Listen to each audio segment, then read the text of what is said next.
C'est marrant, j'ai l'impression d'avoir un œil fermé. Je suis à contre-jour peut-être. Ah non. Bonjour les amis, j'espère que vous allez bien. Alors je vais vous présenter à cette vidéo, enfin cet épisode plutôt, le projet 2024 donc sur l'apiculture, où il y a des sous-ensembles de projets, quoi, voilà, on va dire. Alors j'ai essayé de ne pas me casser la gueule. Déjà ça fait pas partie du projet. Je vous présente donc sous forme de générique le projet 2024. C'est à vous de le découvrir, de le trouver. Et on se retrouve rapidement après le générique où on va parler de ce projet. Allez, c'est parti.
Bon les amis, vous avez compris de quoi il s'agissait, le projet.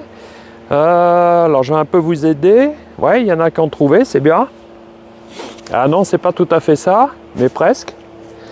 En fait, le projet, c'est de se soulager le dos. Voilà. Pourquoi ? Parce que on est des apiculteurs, on manipule du poids. Il y en a plein qui ont mal au dos, il y en a qui veulent faire l'apiculture, mais comme ils ont mal au dos, ils n'osent pas se lancer. Moi, je prends un certain âge aussi. Et en fait, mon projet, c'est d'essayer d'améliorer sa position, ou du moins la position des ruches, pour pouvoir se soulager le dos et essayer de travailler dans de bonnes conditions. Donc moi, mon objectif, c'est d'éviter de me baisser au moins 50%. C'est d'améliorer mon travail de 50% pour soulager mon dos. Donc 50%, c'est quand même pas anodin. J'aurais pu mettre 80%, mais si ce sont des objectifs non atteignables, il n'y a pas d'intérêt. Parce que 80%, j'en serai loin. Parce que le but, c'est quand même de surélever les ruches. Donc on a vu là-bas, enfin je vous remontrerai tout à l'heure, j'ai récupéré des échelles métalliques que je vais couper et positionner en hauteur sur des parpaings. Voilà, ça fait partie de l'objectif atteignable d'améliorer à 50% notre façon de travailler, pas forcément la mienne, hein, mais pour vous aussi. Hein. Donc il y a plusieurs axes d'amélioration dans ce domaine-là.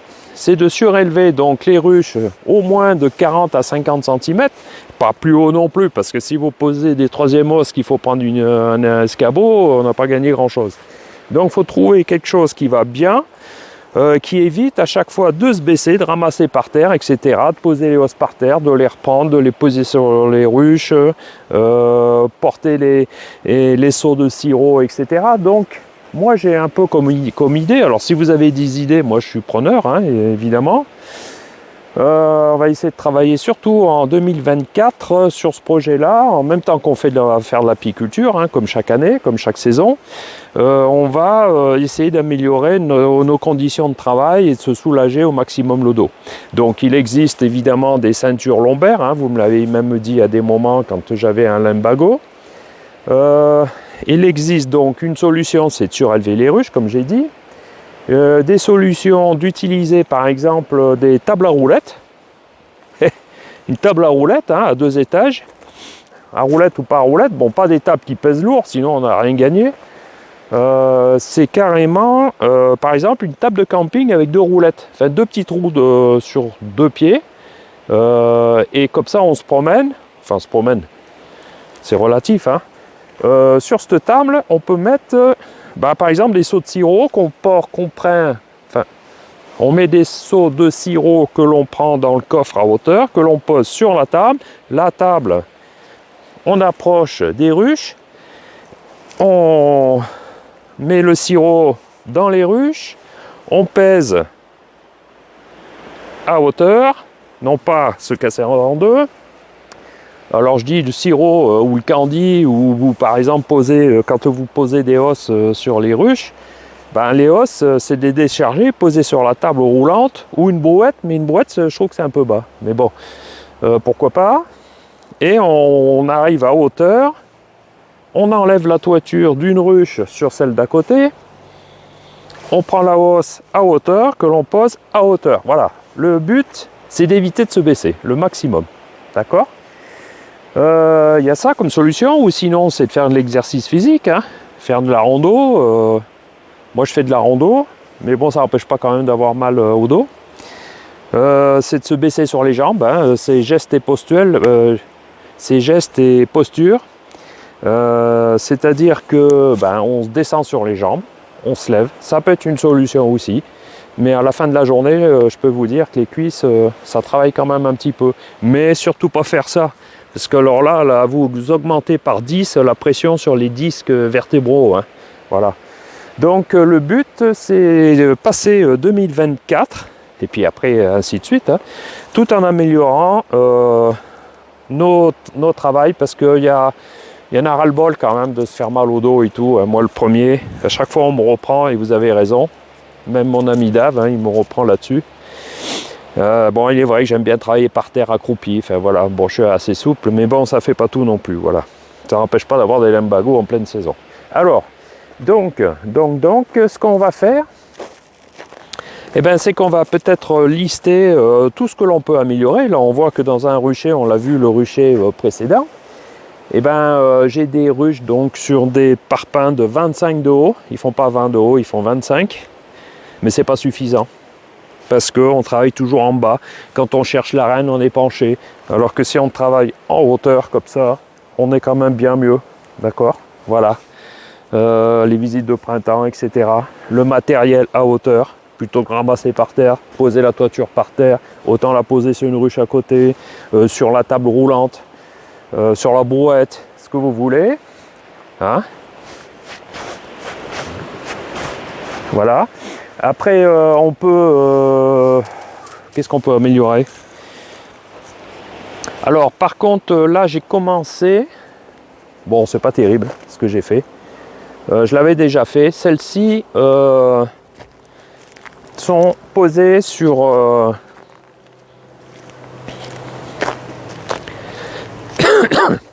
elles sont posées sur des barres, d'accord? Des barres en hauteur. Alors il fait pas chaud, elles sortent pas. Hein.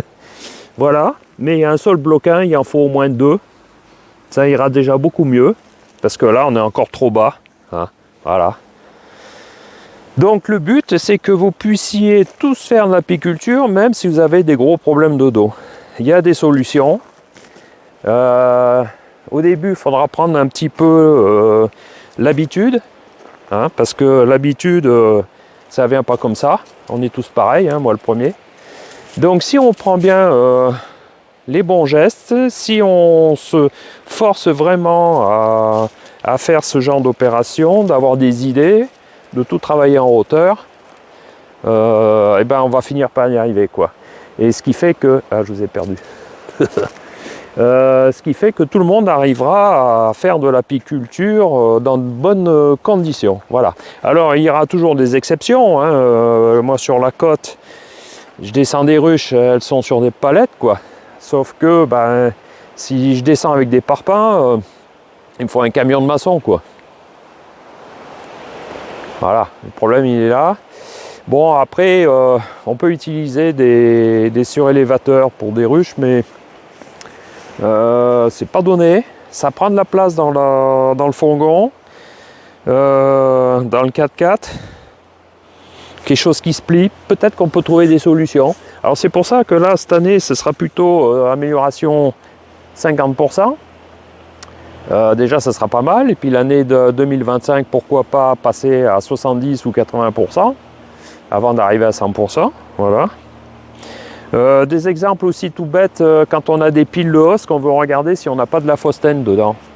Malgré que c'est aéré, hein, si vous voulez regarder un peu vos cadres, plutôt que de prendre la hausse d'en haut, la poser par terre, etc., tout dépiler, pareil, posez ça sur une table roulante. Ou un établi chez vous, roulant.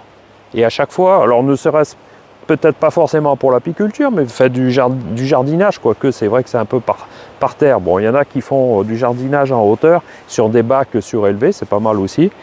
Bon, après, c'est un peu limité en volume et en surface, mais bon, ça peut être des bons plans aussi.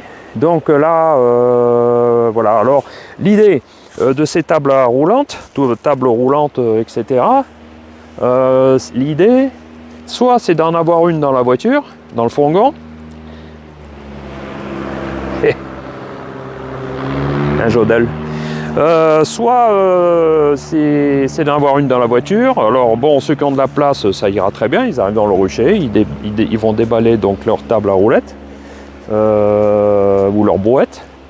Et ceux qui n'ont pas beaucoup de place, peut-être laisser une table à roulettes dans le rucher, quoi. Hein. Alors soit cachée ou une petite chaînette, un cadenas, voilà, pour éviter de vous la faire voler. Donc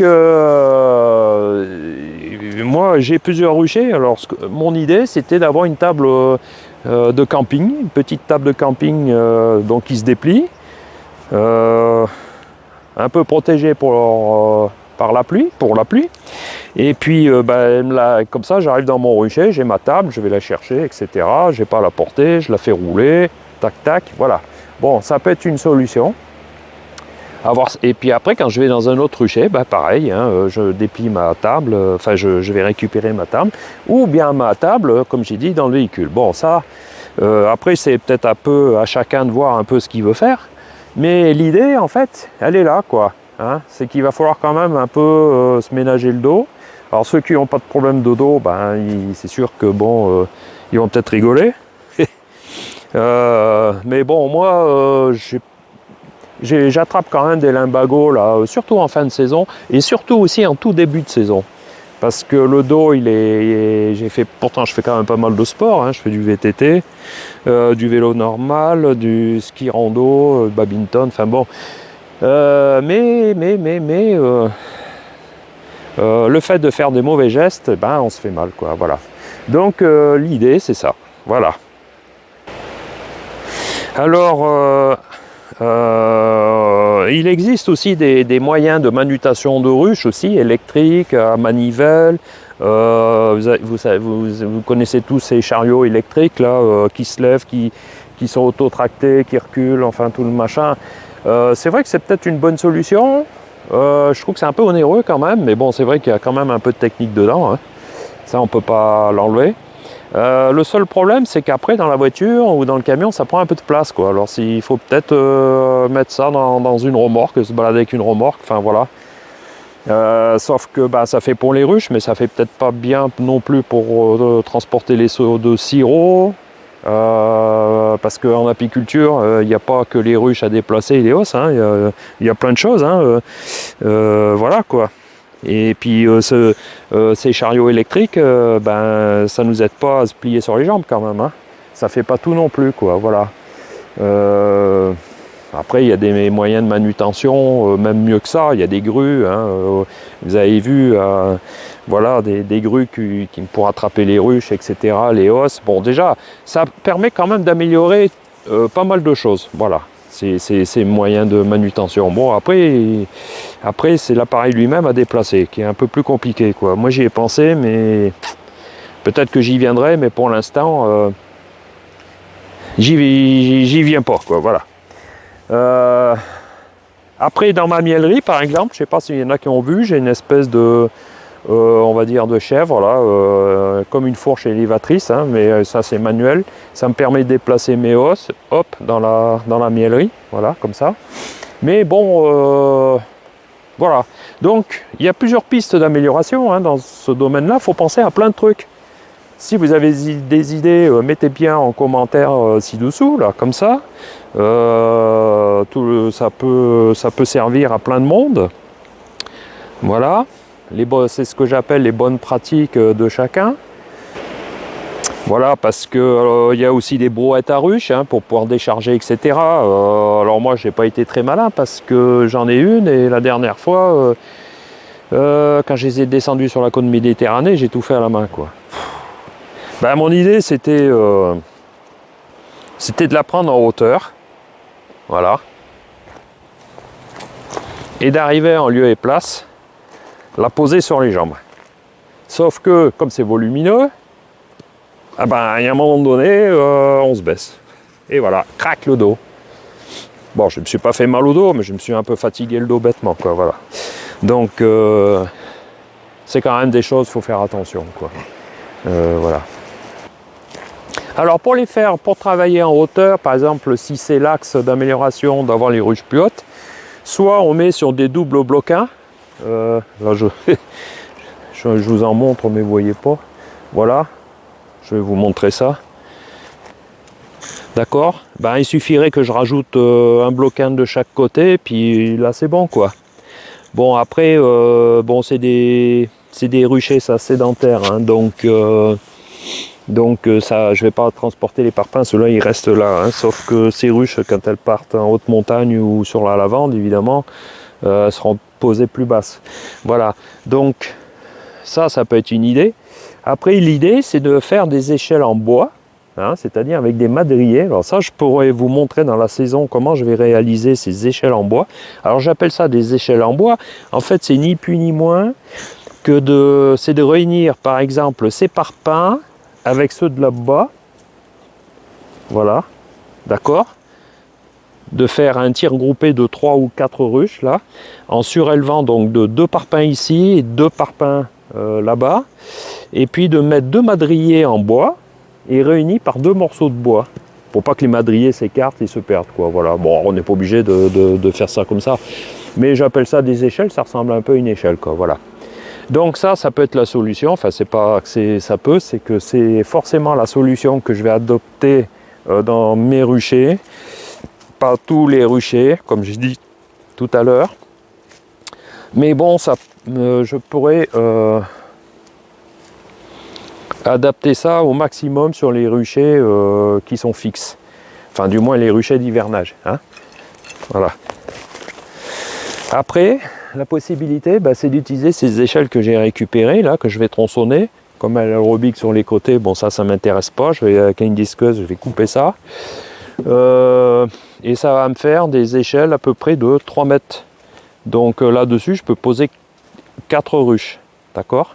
Je pourrais en mettre plus, mais là aussi, l'astuce.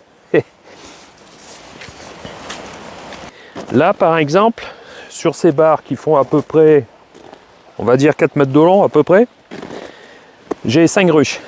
Alors, c'est bien et c'est pas bien. C'est pour vous montrer un exemple. C'est bien parce que là, je travaille en hauteur. Enfin, il faut quand même que je relève tout ça quand même d'un parpaing, hein, d'accord? Que ce soit plus haut. Déjà, première chose, parce que c'est trop bas, ok? Après c'est bien, la toiture d'ici, je peux la poser là, etc. Je travaillerai un petit peu en hauteur. Mais lorsque je vais faire des essaims, je vais arriver avec une caisse, une ruche vide. Alors, soit sur ma table à roulette, où j'aurai ma ruche, enfin ma ruchette, où je vais faire un essaim avec celle-là et celle-là, que je travaille en hauteur, et après je déplace. Et je vais dans ma remorque, pour mettre l'essaim dans la remorque. Ou alors la solution, c'est d'éviter de trop serrer les ruches comme ça. Il faudrait qu'on puisse avoir un espace entre les ruches, il faudrait avoir un espace d'une ruche aussi, d'accord? Bon là je peux pas le faire parce que bon elles sont en hivernation. Mais c'est de mettre donc la ruche, la ruchette au milieu et puis de créer les seins, etc. et de travailler en hauteur aussi. Pas besoin de chariot. Tiens d'ailleurs, j'ai parlé de table pliante, mais un chariot, ça pourrait peut-être bien faire ça, un chariot aussi. Bon, ça prend un peu du volume, mais un chariot à 4 roulettes, vous savez, vous orientez, ou une carriole qui se met derrière un vélo. Ça peut être pas mal, ça, une petite carriole. Enfin bon, voilà, des idées, il y en a. Il faudra mettre ça un petit peu comme il faut en application. Mais voilà, donc pour revenir à cette échelle là qui est dessous, il faudra peut-être ménager une ruche entre à chaque fois. D'accord? Pour pouvoir faire des essaims. Voilà. Ça peut être une solution. Après, évidemment, celle-ci, elle est sur une palette en plastique, mais beaucoup trop basse, quoi. Jusqu'à maintenant, je faisais comme ça, moi, le premier. Donc c'est pas bon. Il y a plein de choses à faire. Ok? Bon, bref. On va se quitter sur ces bonnes paroles. On va se quitter sur ces bonnes paroles. Voilà le travail qu'il va falloir faire au fur et à mesure. Alors c'est sûr qu'on va pas faire ça tout d'un coup, hein. On va pas, mais profiter peut-être de l'hiver et y penser, fabriquer ça en atelier, des échelles en bois, des madriers que vous achetez, hein, de charpente, enfin voilà, ça peut être une solution. Et on va voir tout ça donc courant 2024. Pour essayer, pour atteindre l'objectif d'améliorer tout ça, ces bonnes conditions, pour améliorer de 50%. Voilà. Bon, mais sur ce, on va se quitter. Et on se dit à bientôt dans un prochain épisode. Merci beaucoup. N'oubliez pas de liker et de vous abonner. Voilà. Et de faire des commentaires, des suggestions. Merci. Au revoir.